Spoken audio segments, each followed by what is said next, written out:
all, this is Nina. Welcome to the Audible Weed Walk, episode 47. In this and in the next week, I'll talk about culinary confidence in two parts. This week, I'll talk about the precursors to building such a confidence. Where did I get this topic? Today, on occasion of the World Local Food Day, two organizations, Who Feeds Bangalore and Bangalore Creative Circus, have organized a podcast, a webinar actually, with 4 participants who deals with weedy plant and local food. As a speaker in this webinar, I have been provided this topic, culinary confidence. Both the podcast and the webinar are happening today, though you will access the podcast later when it is uploaded. I thought, why not keep it to the same topic? The webinar talk will be short with lot more interactions, I hope. And the 2 podcasts, in this I will indulge in some deeper exploration of the topic. This topic is new to me. It set me thinking.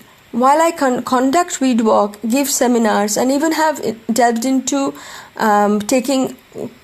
offering cooking workshops once or twice with enthusiastic friends, that was before and between lockdowns, to enable people to get more comfortable in identifying and eating weedy greens, I have not talked about or even thought about steps that may be involved in building culinary confidence. So now, let's go step by step. As a precursor to building culinary confidence for eating wild weedy greens, there are some complementary aspects. I'll cover them today. One is increasing diversity of local food in our diet. For this, we must tune in to the season and try out local wild weedy greens available in those seasons. The second is sourcing our food. This can be done from traditional open markets or bazaar, or from organic superstore that have come up. The third is sourcing the food, that is wild weedy greens, if possible via foraging. So developing a skill to identify, even if it's just a few edibles, will be helpful. So let's start with the first one, which is diversifying our food source.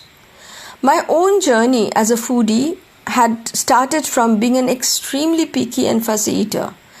I tried calling myself discerning connoisseur of food for fun, but it was no fun for my mother.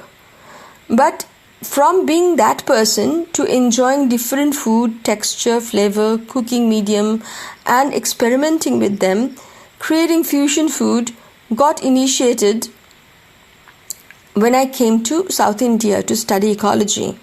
The study and later the work took me to different corners of South India and beyond, where all I could access and eat were local food. So you can say I delved into the diversity willy-nilly. Some of these local food I loved. For some, it dawned on to me much later that I really appreciated them. You see, until that time, I had preconceived notion about food based on assumptions. Who knows where they came from? But the real life experience made me break those barriers. From then on, food became one of my insights and a way to experience new culture, new history, a possibility. How would you experience this? Try something new. The result can be either you like it, you don't care for it, or you totally dislike. Cannot be anything worse than that, right? Actively seek new food via farm-to-plate experiences, or explore eateries that offer local food, wild and weedy greens.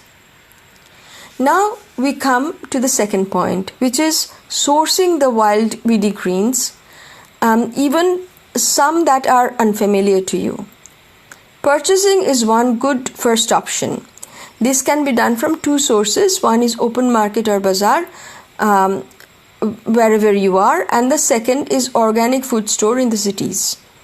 I have noticed some wild edible greens seasonally make it to the regular supermarket or grocery stores as well. First, the open market. While picking something which you don't know, like unknown greens, from the ladies, please ask them what is not just the name but also how to process and cook, and the name of the food that you would be cooking. All this information together may help you search the net and find the plant and locate a recipe that you can easily follow. There are some huge added advantage of purchasing from these ladies. Okay, I keep on saying these ladies, but sometimes there are men, but mostly these such shops are, run by these elderly women who bring such a fare to this open market. They usually sit at the fringe of the market, you must have noticed. By purchasing from there, you clearly get to know what to eat in that particular season, what condition it should be eaten, and what proportion is enough. The ladies who sells them often forage the plants themselves and sells them not using any weights or measures, but either in small portions or in bunches, or using small cups as measure. Usually it is equivalent to about half a cup size or approximately 100 grams. The proportions they sell is enough to use and serve at least 2 people. For wild uncultivated greens, the stage the plant should be eaten, young or old, the portion, like the size of the, how much, all this matters. You see, when it comes to wild greens, less may be more sometime. I'll give you an example. This plant called Punarnabha in Sanskrit and in Hindi both, and in Mukarithikirei in Tamil. The scientific name is Boerhaavia diffusa. The plant is sold in bunch. In fact, early in the season when the leaves are large, the bunch is small, and later in the season when the leaves are small, the bunch become larger, perhaps to have enough leaves to cook. Punarnabha has a long list of benefits, from being protective to heart, kidney, liver, good for the lungs, and many others. Its Sanskrit name suggests that it is a rejuvenating plant.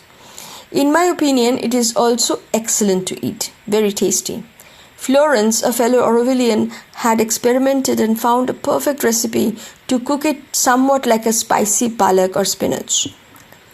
This plant is very often mistaken with another edible plant called horse purslane or Trianthema potulacastrum. It is called salsa buni in Hindi, Sharonnai in Tamil. There are obvious resemblance with Punarnabha, but horse purslane is a more succulent and more prostrate. For example, crawls in the ground and more hugging the ground, and the flowers are totally different. There are 2 varieties. One has a reddish stem, they grow larger, and one has green stem that remains small and also grows earlier in the season. This plant you will never find being sold in bunch like Punarnabha in the open market or bazaar. They are sold in small portions or incorporated in a medley of edible greens and sold in mixed portions. Why is that? Turns out that this plant, horse purslane, also has lots of benefits, including being good for the kidney and liver. The list of benefits are long, but not as long as Boerhaavia diffusa or Punarnabha. Trianthema potulacastrum has lots of medicinal properties and benefits, but to what extent and what quantities are safe for intake as a vegetable is yet to be determined. Hence, it is best to follow the tradition where only the young shoots and leaves are snipped and used. Eating matured plants and leaves may cause diarrhea and even paralysis. It has similar effects on animals if matured leaves are included in their fodder. However, it is sold in largish bunches in organic stores. So, if you are purchasing from a large bunch from there, make sure you discard the matured leaves and carefully eat this plant only once in a while. You notice similar practice with turkey berry or Solanum torvum. The plant has a long list of benefits, but if the plant is stressed, the berries are more difficult to digest. In fact, they can cause diarrhea and in some cases even neurological problem. However, taking them in moderation reduces any risk. In the bazaar, it is sold by the ladies in portions, approximately 100 grams, and it is that much is clearly enough to put in a soup or a curry for about 2 people, for at least 2 people. It is good to pay attention to these details. However, when you purchase from either open market or store, and you still do not know where these greens are actually coming from or its growing conditions. Hence, it is important to be informed, to garden, to develop your own skill to source, and to know your local farm and farmers, to sign up for a CSA, which is a community supported agriculture, if one is offered in your area or accessible and affordable to you, and also volunteering in the farm. Involve children in volunteering. One always hears that kids don't like eating greens. I, despite being such a fussy eater, always loved eating my peas and spinach. The 2 poster veggies of what kids are not, do not eat supposedly. Studies have shown that if kids are involved in all or any of the processes, from growing, picking, foraging, sorting, pre-processing and cooking and fixing for food, they eat more greens than when they're only simply served. So the third way you can source the wild greens is by foraging or nurturing some in your own yard or balcony. I think it's complimentary to start growing some food on your own, even if it has to be only in a few pots. This can be done in your terrace, balcony, window boxes, or actual food garden in your yard. Better still, have a community garden as well, in common places that may be vacant or misused currently as a spillover garbage dump. There are documentaries on how community transformed itself from old parking lot and converted it to a food garden, or barren land to lush food forest and farms, etc. Catch on those stories and documentaries and remain inspired. Of course, the next one is to develop the skill to identify the local greens yourself. If you want a herbal tea in the daytime, for example, you need not look through your cabinet, but just step out to your balcony or yard and source some ingredients for your tea. A bit of tulsi, maybe some American tulsi, Ocimum canum. It has a very nice fragrance, and the fragrance remains in the tea. A bit of shiny bush, Peperomia pellucida, a bit of balloon vine leaves, or tad bit, because it adds bitterness unless you don't mind it. Maybe some flowers, touch me not, or a few globe amaranths, or even bougainvillea. Yes, the bracts, which looks like colored petals in bougainvillea, they can be made into tea. It's good to have when one has cough and cold, but even otherwise. It makes a lovely colored herbal tea. You can, take 3 or 4 of these flowers for a cup, and then, give it a squeeze of lemon on top. And like I say in my weed walk always, I have about 40 weed species in my book. And I always tell people that start foraging on your own when at least 5 of them you will know so well. It's like, knowing the back of your hand. So that kind of skill needs to be developed. In the next podcast, you will get to know how to pre-process the wild weedy greens and